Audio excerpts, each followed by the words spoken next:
형제들아, 신령한 것에 대하여 나는 너희가 알지 못하기를 원하지 아니하노니 너희도 알거니와 너희가 이방인으로 있을 때에 말 못하는 우상에게로 끄는 그대로 끌려갔느니라.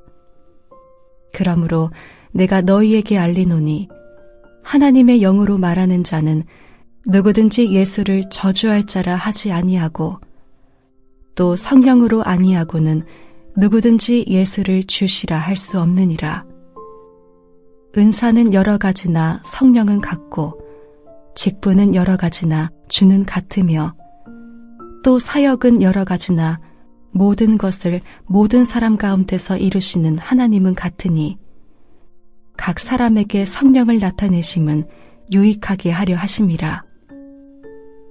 어떤 사람에게는 성령으로 말미암아 지혜의 말씀을, 어떤 사람에게는 같은 성령을 따라 지식의 말씀을, 다른 사람에게는 같은 성령으로 믿음을, 어떤 사람에게는 한 성령으로 병 고치는 은사를, 어떤 사람에게는 능력 행함을, 어떤 사람에게는 예언함을, 어떤 사람에게는 영들 분별함을, 다른 사람에게는 각종 방언 말함을, 어떤 사람에게는 방언들 통역함을 주시나니 이 모든 일은 같은 한 성령이 행하사 그의 뜻대로 각 사람에게 나누어 주시는 것이니라. 이제 고린도전서 12장에서 14장까지는 성령의 은사로 인해 혼란에 빠진 고린도 교회에 대한 바울의 답변입니다. 바울은 12장에서 은사에 대한 기본적인 이해를 설명한 후에 13장에서 은사를 사용하는 원리로 사랑을 다루고 14장에서는 공예배에서 은사를 어떻게 사용해야 할지를 다루고 있습니다. 오늘 본문 1절에서 바울은 형제들아, 신령한 것에 대하여 나는 너희가 알지 못하기를 원하지 아니하노니 라는 말로 시작합니다. 여기서 신령한 것이라는 말은 성령의 은사와 관련된 여러 문제들을 의미합니다. 1장 7절에서 바울이 이미 언급한 것처럼 고린도 교회에는 모든 은사에 부족함이 없어서 은사로 인하여 매우 우쭐대는 자들이 있었습니다. 이들은 자신들이 영적 지식으로 충만한 것처럼 확신하였고 그런 자신을 영적 엘리트로 자부하였습니다.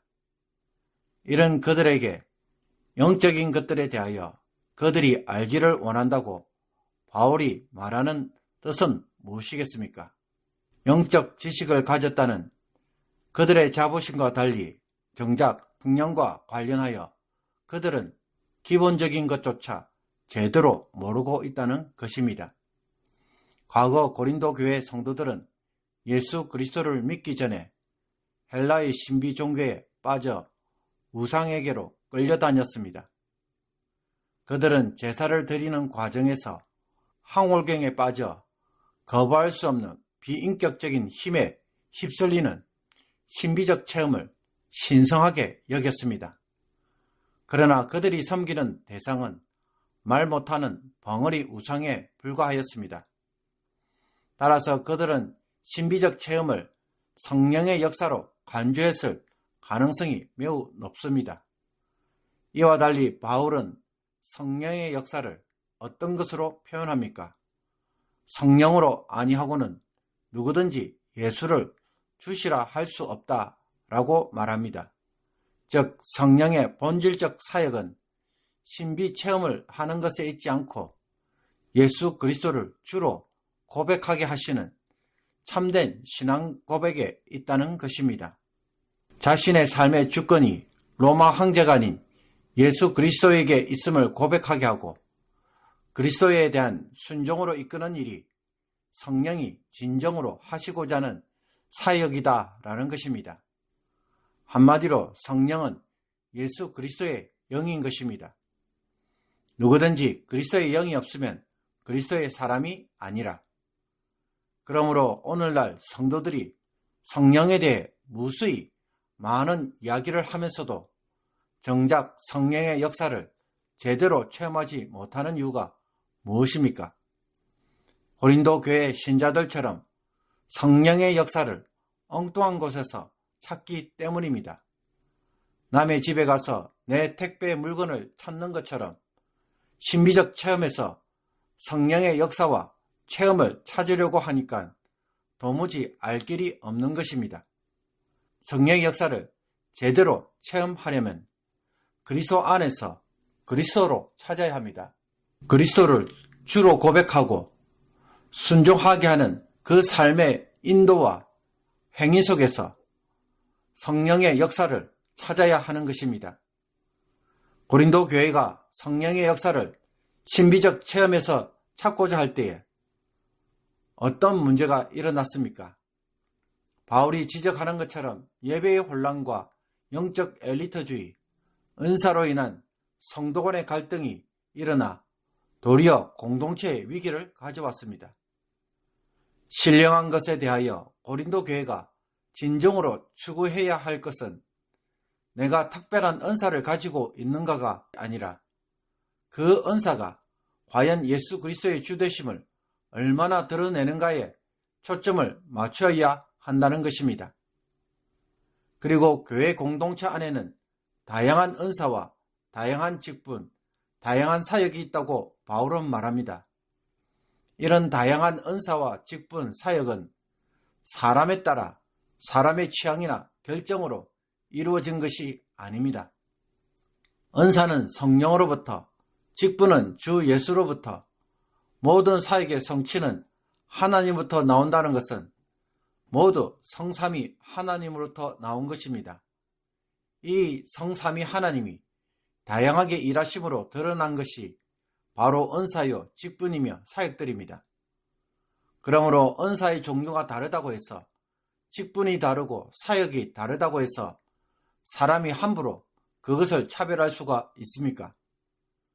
결코 그렇게 할 수가 없습니다. 바울은 이 모든 일은 모든 사람들 가운데 일하시는 삼위 하나님의 역사라고 분명하게 말하고 있습니다. 더 나아가 7절에서 바울은 교회 공동체 안에서 주어진 성령의 은사는 각 사람에게 성령 하나님이 자신을 드러내는 일로서 그 목적은 교회를 유익하게 하기 위함이라고 설명합니다. 이것이 의미하는 바가 무엇입니까? 첫째로 교회 공동체에서 성령 하나님은 특별한 사람들에게만 자신을 나타내시는 것이 아니라 각각의 사람들에게 은사로 자기를 드러낸다는 것입니다. 자기들만이 방언을 한다고 해서 자기들만이 특별하다고 생각하는 자들에 대해 자신들만 성령의 은사를 받은 것처럼 착각하지 말라는 것입니다. 둘째로 성령의 은사는 신비적 체험이나 주관적인 감동, 느낌에 있는 것이 아니라 성령이 자기를 드러내는 일이라는 것입니다. 성령이 자기를 드러내시며 일하는 방식이 무엇입니까? 성령은 다양한 은사로 자신을 드러냅니다. 감춰진 형태가 아니라 구체적인 섬김과 사역을 통해 밖으로 드러나는 형태로 볼 수 있도록 하는데 그것이 바로 은사로, 직분으로, 사역으로 드러나는 것입니다. 셋째로 이 성령의 은사가 추구하는 목적은 한 가지입니다. 그것은 교회의 공동체의 유익을 위함입니다. 교회의 덕을 세우고 교회를 세워가는 것이 성령이 하시고자 하는 사역의 목표입니다. 자기가 특별하거나 대단하다는 것을 자랑하도록 주시는 것이 아닙니다. 또 자신이 얼마나 하나님과 더 특별한 관계, 더 깊은 관계를 누리고 있는지를 보여주는 증거로 주시고자 하는 것도 아닙니다. 이런 일은 성령의 역사를 사람이 왜곡하여 악용하는 것들입니다. 성령이 하시고자 하는 것은 공동체를 위해 나는 무엇을 나누고 있는가라는 것입니다. 성령의 은사는 나의 소유물이 아니라 나눔을 통해 완성되며 형제를 세우는 거룩한 도구입니다. 그러므로 8절에서 10절까지 바울은 성령의 다양한 은사들을 나열합니다. 교회 공동체의 유익을 위해 성령께서는 어떤 다양한 일들을 하고 계십니까? 어떤 이들에게는 가르침과 관련된 은사, 즉 지혜의 말씀이나 지식의 말씀을 주시고, 어떤 이들에게는 초자연적인 능력의 은사를 주셔서 믿음이나 병고침, 능력을 행하게 하시고, 또 어떤 이들에게는 영감을 받아서 말하는 은사, 즉 예언이나 분별, 방언, 통역과 같은 은사를 주십니다. 따라서 바울은 말합니다. 이 모든 일은 같은 한 성령이 행하사 그의 뜻대로 각 사람에게 나누어 주시는 것이니라. 이런 다양한 은사를 주시는 주체는 성령 하나님입니다. 또 사람이 가지고 싶다고 해서 자기 마음대로, 자기 노력으로 가질 수 있는 것도 아닙니다. 각 사람에게 맞게 각 사람이 교회를 섬겨서 서로 연합할 수 있도록 성령의 주관에 따라 다양하게 나누어 주시는 것입니다. 방언의 은사만이 성령이 주시는 은사가 아닌 것입니다. 방언의 은사를 가진 자만이 특별한 자도 아닌 것입니다. 그러므로 성령의 은사는 교회에서 성령이 일하시는 모습이자 교회를 세우는 방법이며 그리스도의 몸의 각 성도를 한 몸으로 만드시는 역사입니다. 성령의 은사를 받은 자들은 이 성령의 대리자이자 또한 청직입니다. 은사의 다양성은 우열을 가리고 경쟁하며 자랑하는 도구가 아니라 그리스도의 몸을 세우기 위한 성령의 다양한 자기 드러냄입니다. 이 성령의 드러냄을 자기 자랑의 도구로 삼는 것은 성령의 역사를 왜곡하고 변질시키는 행위입니다. 성만찬을 특정한 사람들의 전유물로 만들어서 도리어 변질시키고 부패하게 만든 것처럼 성령의 은사 역시 그렇게 한다면 그것은 성령의 역사를 대적하는 일이 될 것입니다. 따라서 우리 중에 혹 누군가가 남들이 보기에 더 많은 은사를 가지거나 큰 능력을 행할지라도 결코 사람의 자랑거리가 될 수가 없습니다. 성령의 은사를 따라 섬기는 자들은 예수님이 말씀하신 것을 항상 기억할 필요가 있습니다. 이와 같이 너희도 명령받은 것을 다 행한 후에 이르기를 우리는 무익한 종이라 우리가 하여야 할 일을 한 것뿐이라 할지니라. 그리고 그리스도의 몸을 이루는 모든 성도는 그 몸을 세우기에 성령께서 일하시는 도구입니다. 이 성령 역사에 참여하지 않는다면 그건 역시 성령을 제한하는 일이 됩니다. 교회 안에서 은사와 직분, 사역을 통해 섬기는 모습이 없다는 것은 그리스도의 몸을 세우는 성령의 사역을 막았으며 그리스도 안에서 연합되는 것을 스스로 포기하는 일입니다. 예배만 드리고 돌아가는 신앙생활이 매우 위험한 이유가 바로 여기에 있습니다. 우리 각 사람은 성령의 은사를 통해 성령이 일하시는 손이 되어서 교회를 건축해가는 일에 참여되어야 합니다. 여기에 나는 지금 쓰임받고 있습니까? 그리스도의 몸을 세우기에 성령께서 나에게 주신 은사는 무엇인지 알고 있습니까? 아직도 그것을 모르고 있다면 말씀과 기도 속에서 찾아야 할 것입니다. 그리스도의 몸을 건축하기 위해 교회의 유익을 위해 주님은 나를 어떤 일에 어떤 사역으로 부르고 계시는지 그 음성을 듣고 성령의 손이 되는 귀한 역사가 있기를 주님의 이름으로 축복합니다. 기도 드리겠습니다. 주님, 우리 각 사람에게 교회를 세워가도록 주신 은사가 있으며 역할과 일들이 있음을 알고 그 일에 반드시 쓰임받는 자들이 되게 하여 주옵소서.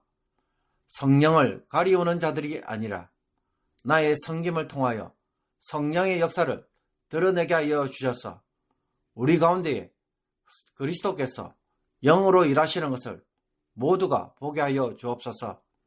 신비적 체험으로 우리를 이끄시는 것이 아니라 그리스도를 주로 드러내는 일을 하시는 것을 알고 그리스도를 더 깊이 알고 더 사랑하며 더 헌신하여 순종하는 일에 참여함으로 성령의 역사를 풍성하게 드러내는 오늘 하루가 되게 하여 주옵소서. 예수 그리스도의 이름으로 기도하옵나이다. 아멘.